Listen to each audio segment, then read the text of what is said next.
grade, and then decided to go to high school, or maybe not, but not Marcus. Okay, Marcus leapfrogged over high school right into college, and attended Ohio State University. And then from Ohio State, went to Yale University to get their master's degrees. And so it is actually like quite rare to have someone, a couple like this among us.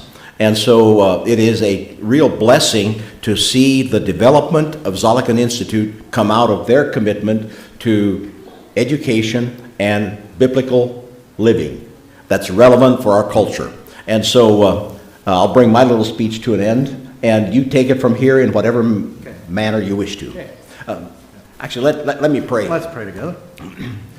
Dear Lord, just now we think of how it is that you have created us with minds to think. And we understand again that this is what distinguishes us from other forms of life. Yes. And so now we pray that you would help us to develop the minds that you have given us, so that we can articulate and understand and live out what it means to be your children in our culture. In the name of Jesus we pray, amen. And bless Brother Marcus and Norita as they present here this morning. Thank you, Brother Paul. So, yes, we're unique, or there's another word for unique is weird. So what is it that made us go to school? And I would say, and we'll get more into this, but this is kind of two-part. We're going to talk about Zollikon Institute initially here. Then I'm going to take a little bit of time and talk about how a bigger picture about what the Bible says about learning and growing. Zollikon Institute, you may wonder at the name. And Paul, boy, he did not know this. He played right into our hands this morning. So he was talking about the sense of change in our world. Did you stop and think about 100 years ago, your grandparents and great-grandparents were primarily agricultural-based or farmers? That's what they did. They went out and plowed with horses, and in the next 50 years it shifted. We moved from plowing with horses to nail aprons and tool belts, and we began to craft things and build things.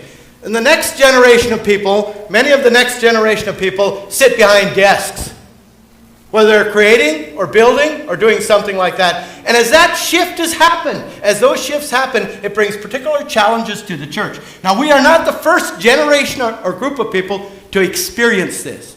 And interestingly enough, Paul brought up the whole computer thing. I kept telling my SMBI students that I was born 25 BC, before computers. And I remember a world where there were no computers. You went to the Kilbuck Bank in Berlin, and they had adding machines. Now, advanced adding machines.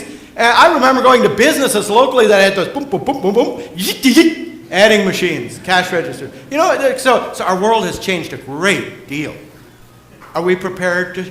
We can't be who we were in the past in order to change to face the changing world.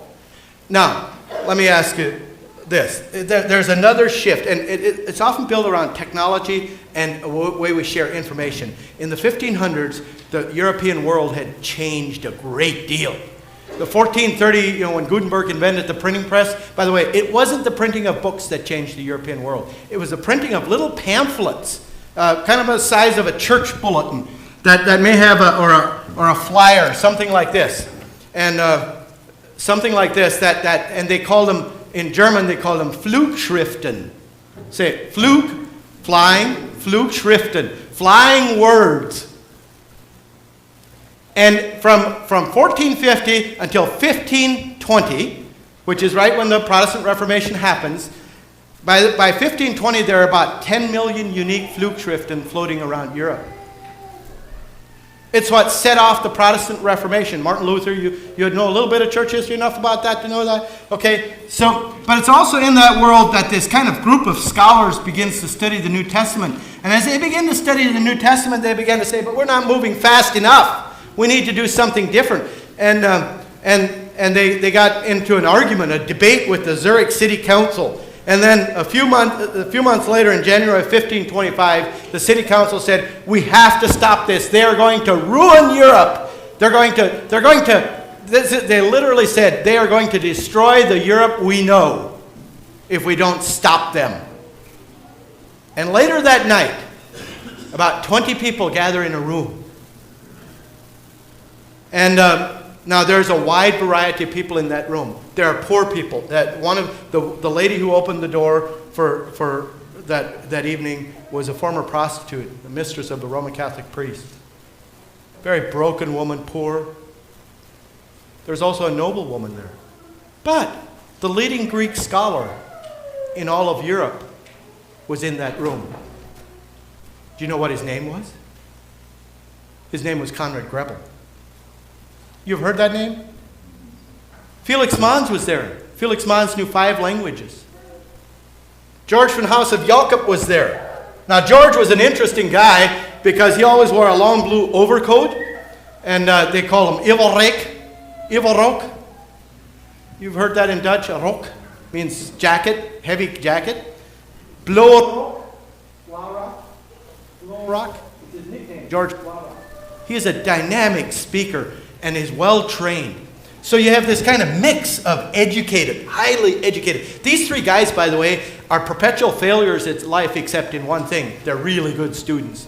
They're kind of like Norita and I, poor but love to learn. And somewhere in the middle of that room, this strange mix of people, poor, rich, broken, and very well educated. Brother George falls to his knees and says, someone baptize me. And somebody baptized Brother George, and he in turn baptized others in the room, and the movement spread. Now, that baptism was held in a little suburb of Zurich, Switzerland, named Zollikon. Zollikon. Say it, Zollikon.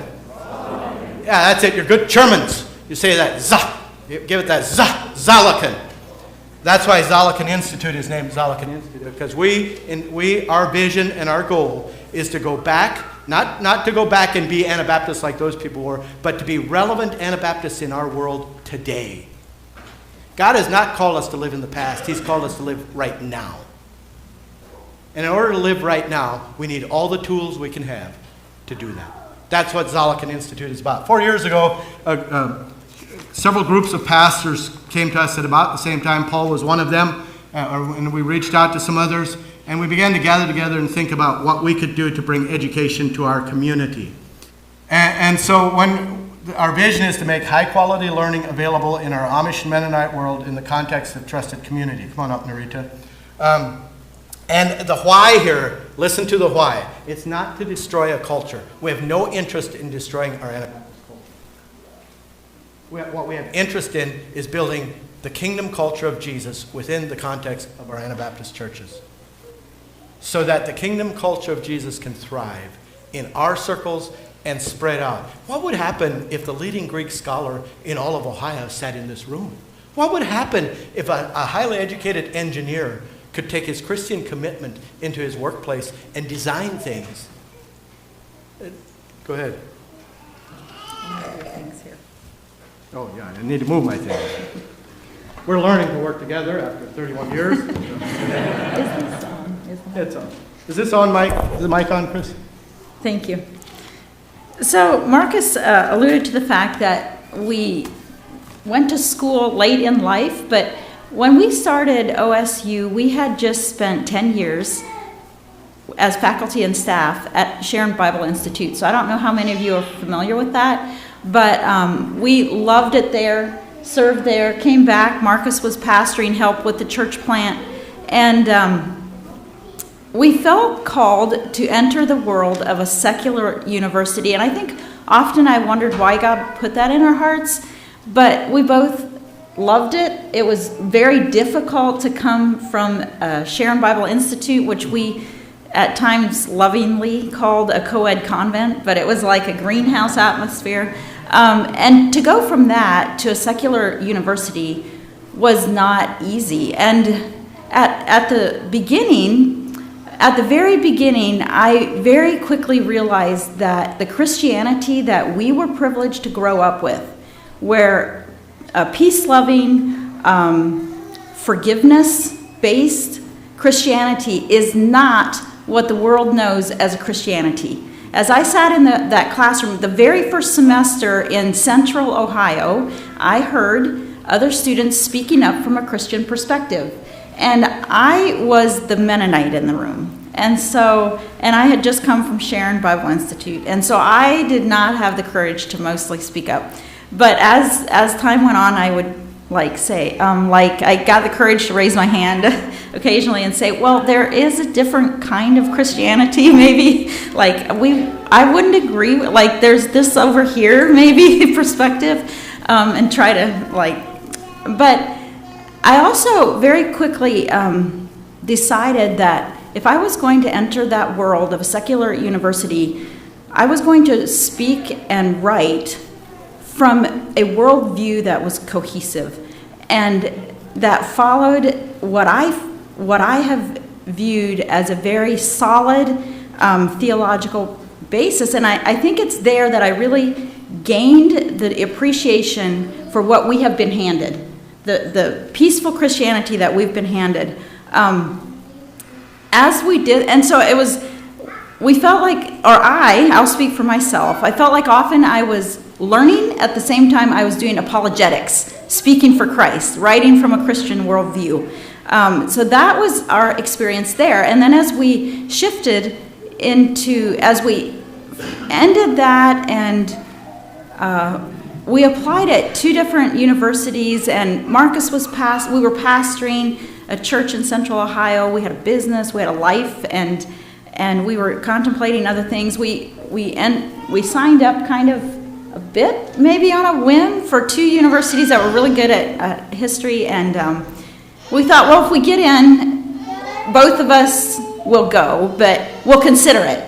But if not, that's fine. We have other things in life that we're doing, and we were told that it's very unlikely that both of us would get into the same school, 2 people from the same family, very seldom.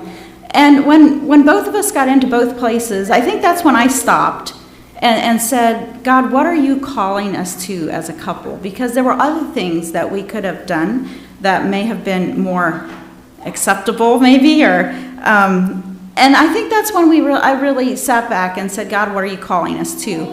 And so out of that, as we returned back from Connecticut, and then in 2017, as Marcus said, 4 groups of leaders came to us at the center. Paul was one of those.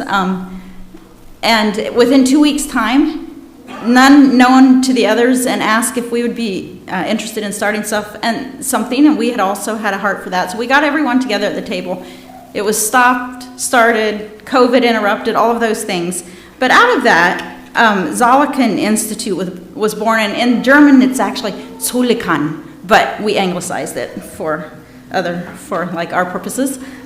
So what are we doing here? And I just started, out of that, I was tasked with I started calling different universities, casting our vision to them to see if there would be an accrediting partner, and we narrowed it down. So last spring, we signed an agreement with Malone University to be an accrediting partner for the accredited portion. So Marcus talked a bit about the whole history. If we look back in history and the changes that came out of the printing press, like if you think of all of the information and the changes, historians would say that the American and French revolutions were a result of the rapid spread of information. If you think of the printing press being a rapid spread of information, think of how many times that's iterated in the internet and what the results are going to be with that. So the whole information and technology, in speaking with some of the Amish leaders, they said, and this is from a counseling perspective, that they would have, these are their words, we went from no media access to everything. And he held up the phone. He said, our youth went from nothing to everything, and they have no way to know how to handle it, and the counseling centers are overloaded because of it. And I would say that our people have come from very little media to everything.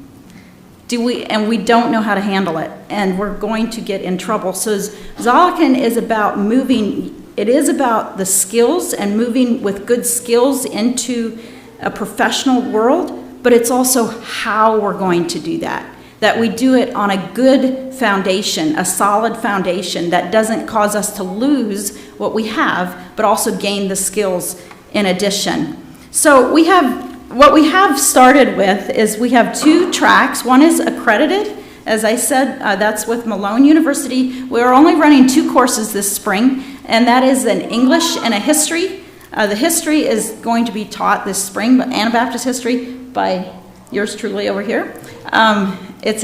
It's accredited as a college course, so you can actually take an Anabaptist history as an accredited course, and then an English course, and that is being taught by Stuart Mullett, who some of you may know.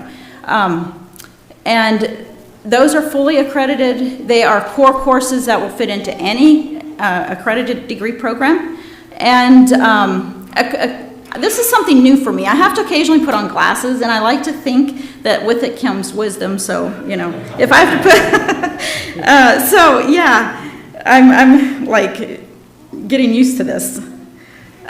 So the accredited we have received launch gifts for these accredited courses. Well, actually, all of these first courses. So we have reduced. Malone has taken all their fees away to start with on these, and we have launch gifts. So these are a very reduced cost for these first courses. If you have any interest in doing college or entering an accredited program, you will not find anything less.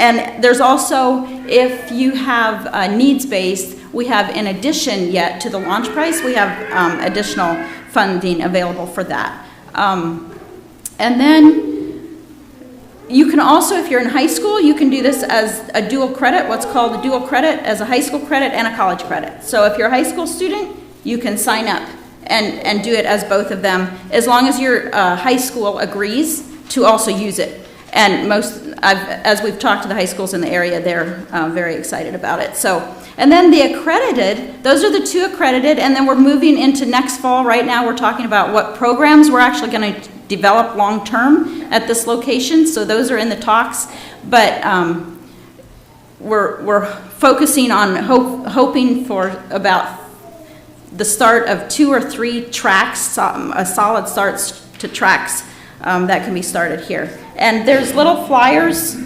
that talk about the Malone flyers. And then but we recognize that not everyone is going to be able to do the accredited. So for adults, we're doing, let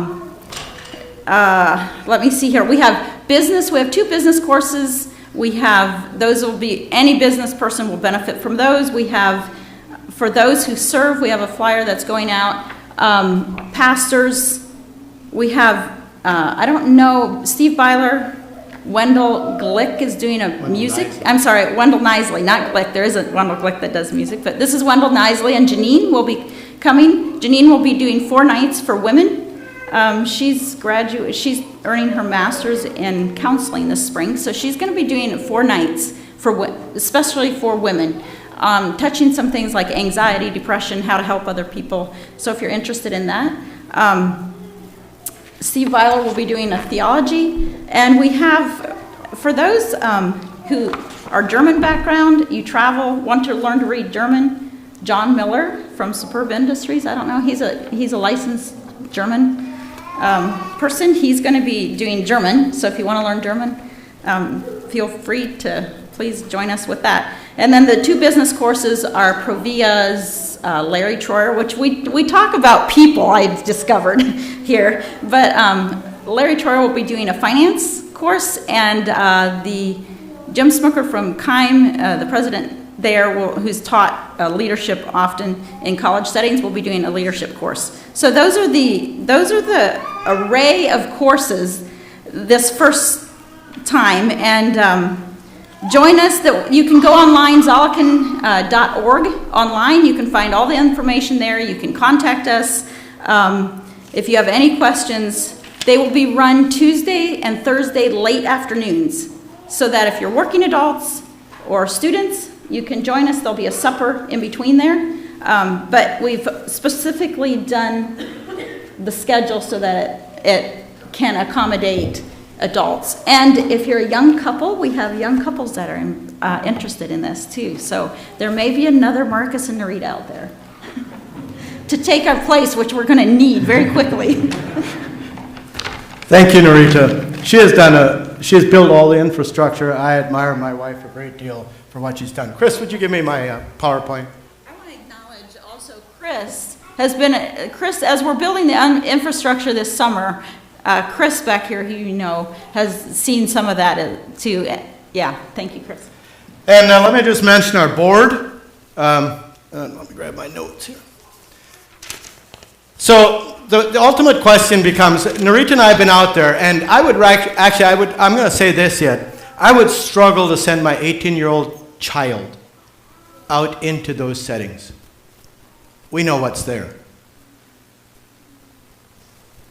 Without a high degree of mentoring available. So who would you rather have shape your child's education? Your education. Would you rather have atheistic or agnostic professor who has a tenuous relationship with Christianity at best?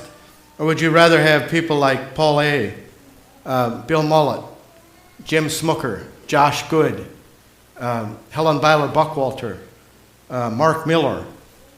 That's our board as of now. Would you rather have those people help shape your child's education or someone else? So the goal is not to tear down our world or to burn down our Anabaptist world. Yeah, sure, we need some change, but it's to build on the good that we've had. Chris, I'm just going to segue into this, and this has become a passion of mine as I think about this. How do we impact our world? How do we do it? Is there a model about impacting our world in ways that we can do it differently? So you think about education in Zollikon, and we often think like the early Anabaptists. We think they were kind of backwoods farmers who just kind of organically, this thing kind of, God miraculously did something. That's not true when you study history. When you study history, it's actually people like you and me who are moved by the Spirit of God to act in our worlds that makes a difference. Do you know that Ulrich Zwingli said, dealing with the Catholics is child's play as compared to dealing with the Anabaptists? And he was talking specifically about how they were able to articulate the gospel in an educated, in a smart way. Now, that doesn't mean that people who don't have an education shouldn't be part of it. In fact, I think that one of the calls of the New Testament is for all of us to grow our minds. God doesn't want any more dull people. He has enough of those. I'm serious. I'm not trying to be funny with that. God cares about developing us as a holistic, that's a terrible word to use in our modern world, but a holistic being. He cares about our physical body. He wants us to take care of our body. Our body is the temple. He wants us to take care of our spirit and our heart. That's the part that connects with Him. It's the part that creates intimacy with Him. But He also wants us to develop our minds, because when we develop our minds, it creates a world where we can think more clearly and articulate more clearly. I ran across this passage not long ago. This is in Acts 5, where it says, "And more than ever, believers were added to the Lord, multitudes of both men and women." So this is the early church. And I'm just going to go there, and we're going to take a look at that. If I can, oh yeah, see, I can still make technology work. So let's just look at the growth numbers. Let's see back there, yeah. 120 people right after the resurrection. That's the size of Christianity. 120 people. Then they baptized 3,000 people. So now you have 3,120. That's magnificent growth, by the way. By the way, do you also realize that the scriptures are clear? It lists the places where these people were from. Acts 2. And they're from 13 different nationalities, and some of them are at war with each other. The gospel overcomes those boundaries. It's also what the early Anabaptists believed, that the gospel should overcome those boundaries.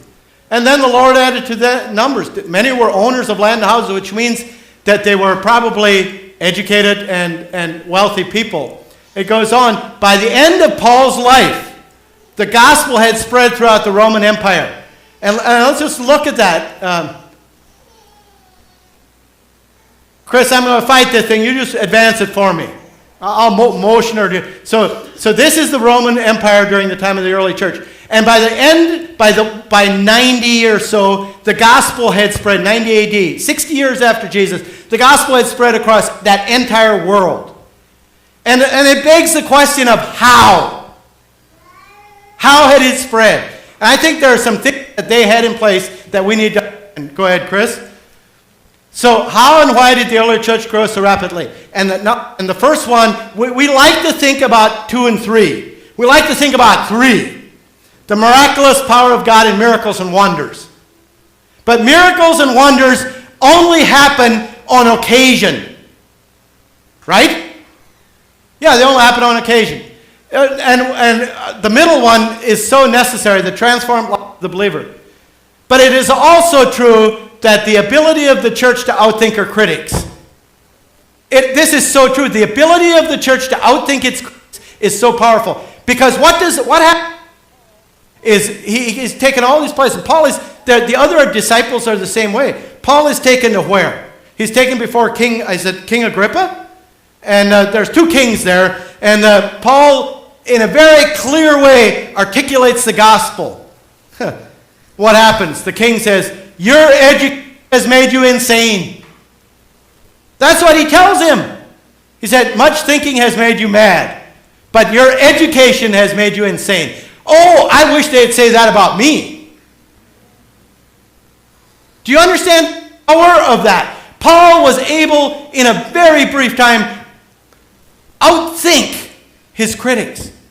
Who do we have? Who's the next Paul? And if we want to, you realize Paul had the PhDs in our modern world.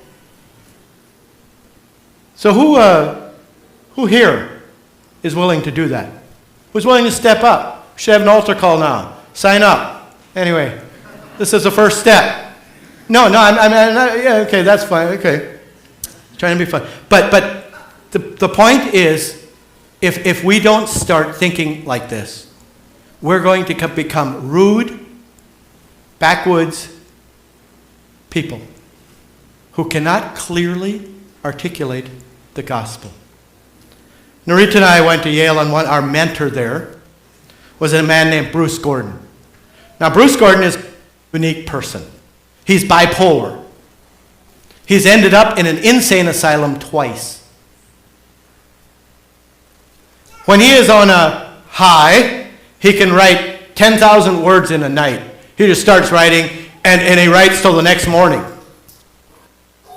And you don't have to edit it. He's an extremely brilliant person. He is also a follower of Jesus. And in a discussion that Norita and I had with him multiple times, we asked him, so what do you think about the Anabaptists? And he said, unfortunately, you're irrelevant. Because you're not in the right places to shape our world. Now, does that mean you shouldn't be in Winfield? No, you're at the right place. But how this place radically impact our world? And that might mean hanging siding. If that's God's call on your life, you hang siding the best way possible. It doesn't mean that all of you should go to university.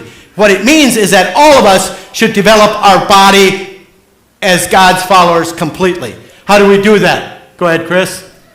So this is our world today. How are we going to impact our world? And by the way, I spoke yesterday from Paris, France. Paris, France! My grandpa would turn over in his grave. That's on the other side of the world. But the modern world has made it possible for us to do that. So we need to, instead of fighting that, let's utilize that to spread the gospel. Chris, next slide, please. So I'm going to skip through this. I want to say something about this. The prevailing worldview of our time. What is a worldview? A worldview is a set of beliefs that a person accepts about important issues, like reality, God, and so on. And J.P. Moreland said, a person's actual worldview from which he moves and lives and has his being is the most important fact about that person. The most important fact about you is what you believe, because you live out of your beliefs.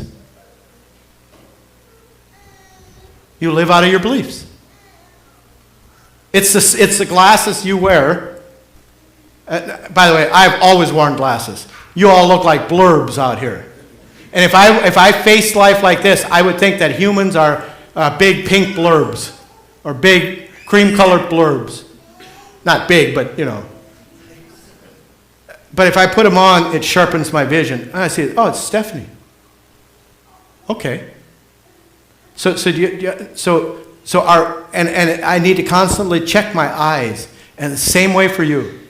Like, what is your worldview, Chris? So there are three prevailing worldviews of our times, and I'm not going to go through all these. One of them is scientific naturalism, where physical cost that is studied by science is all there is. Okay, so it's just science. What you can prove with cold hard facts. There is no spiritual world. By the way, N.T. Wright was at Yale when we were there, and he debated an existentialist who was a scientific naturalist, and they were talking about what happens after you die. And the man, and N.T. Wright said, so what happens at the end of this long debate, which N.T. Wright won. You don't win debates, but you obviously creamed the guy. At the end of the debate, he looked at the man, and he said, so what really does happen after you die? N.T. Wright had just had explained that when I die, I get a new body, a new heaven, a new reality. But I'm already living in that presently. And the man says, when I die, I go into nothingness. And there was this long, quiet silence in the room. And N.T. Wright looked at it and said, I am so sorry. I am so sorry. And the man got all teary-eyed,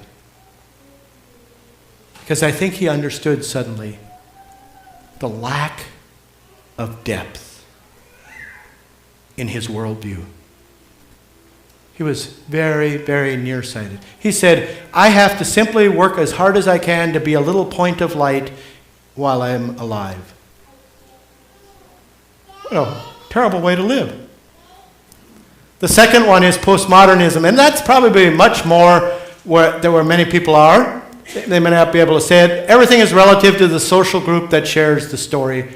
So we're Amish and Mennonite, you know, the world, we embrace a bit of this. We think this is, by the way, the best way, and that we kind of have a certain edge on Christianity. We're just a little better than everybody else because we have this.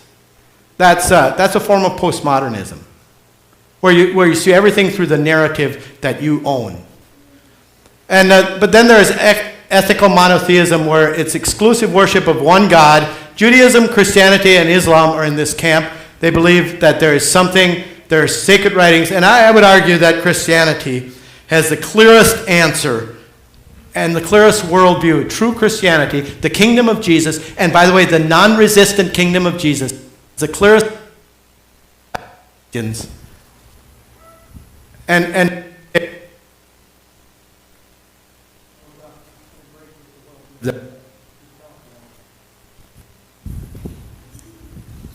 And so I would suggest that we all at some point or another chose who we are and where we're at.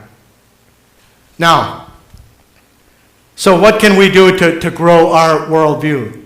I want us to think about this passage as this is from 2 Corinthians 10. And we're so used to reading through this passage. It says, for though we walk in the flesh, we are not waging war according to the flesh. For the weapons of our warfare are not of the flesh, but have the divine power to destroy strongholds. We destroy arguments and every lofty opinion raised against the knowledge of God, and take every thought captive to obey Christ. For years I looked at this passage and I thought this is kind of like cowboys rounding up cattle. That my thoughts are kind of floating out there and I've got to kind of catch them and bring them home. And corral them and keep them. That's not what this means. This actually, the passage is about how we destroy the arguments that come against God. And we destroy them by becoming better thinkers and more articulate in the scriptures. Chris, next slide, please. Think about this. We often view ourselves inside the castle and the whole world is coming against us. That is not biblical. That's not biblical. Jesus said that we are going against what? The gates of hell. Hell has its fortress. We are going against that. And it's time that God's people stand up and say, this is our calling, to come against that way of thinking. That's embattled ways of thinking. We are the ones out here who need to be saying, okay, how do we destroy that? How would you destroy that foundation? How do we do that? Next slide, please.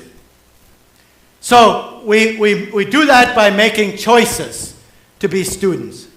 All of you are called to be students, according to the scriptures. Not all of you may be called to come to Zollikon. I don't think many of you will.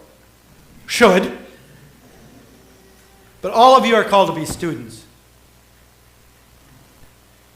And you're called to study, first of all, Jesus and God.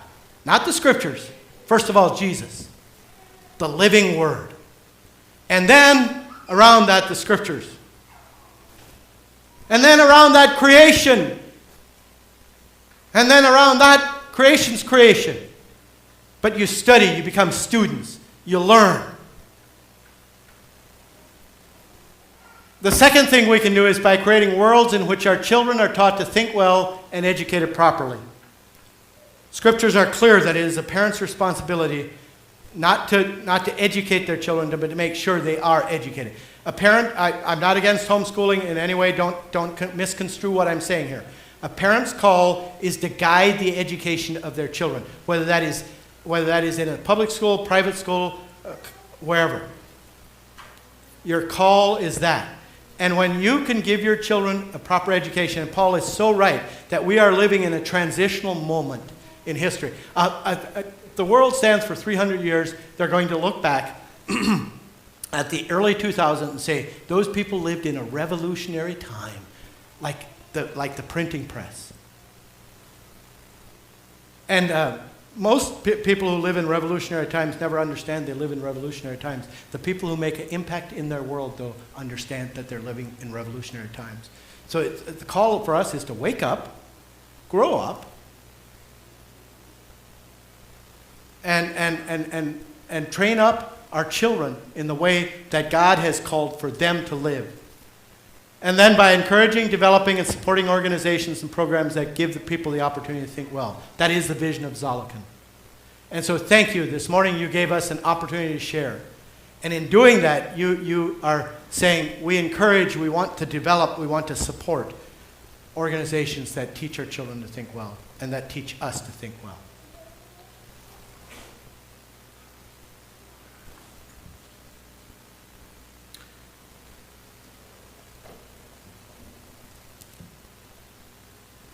So when I was talking about Bruce Gordon, at the end of our time there, graduation day, Bruce came to me and said, he had this, his foot would go when he'd get all nervous. When you meet him on the bus, you always tested the waters with Dr. Gordon. If he was on an up, you'd have coffee for 25 minutes, 30 minutes, and it would be so engaging. If he was not on an up, he'd ignore you. And I had to learn that that's his mental illness. Not the way he wants to live. He just couldn't function in life. But he said, you know, Marcus, he said, the Anabaptists have, and this is a leading Calvin scholar in all the world, and a Swiss Reformation scholar in nearly all the world. He and Andrew Pettigrew. And he said, you Anabaptists have something to give the world, and you and Norita coming here shows that your people really do care about giving back to our world. Because he'd asked me, he said, when you go back home, will your people support you? I said, generally. And there'll be a few people who say, "Vad säger nödvändigt?"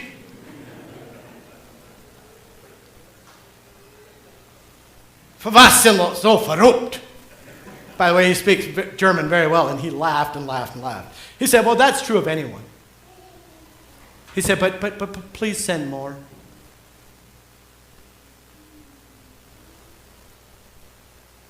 So who will go? Who will answer the call of God's kingdom to develop our minds, to grow to take care of our bodies, to develop our minds, and to grow our hearts and spirits? Thank you so much for the opportunity to share with you this morning. Norita, do you want to say anything more? As he was talking about Dr. Gordon, the thing that came to me in that time, I felt so sad because as OSU students, most of us, how many of you know that OSU played Michigan recently? And lost. Okay, most of us know that, but most of us don't know that OSU actually has 50,000 undergraduate students, and how many thousand graduate students? 18,000. So on opening day, if you have ever been in Columbus on opening day in the fall of their university, there's 11 acres of city blocks that basically is the inner OSU campus.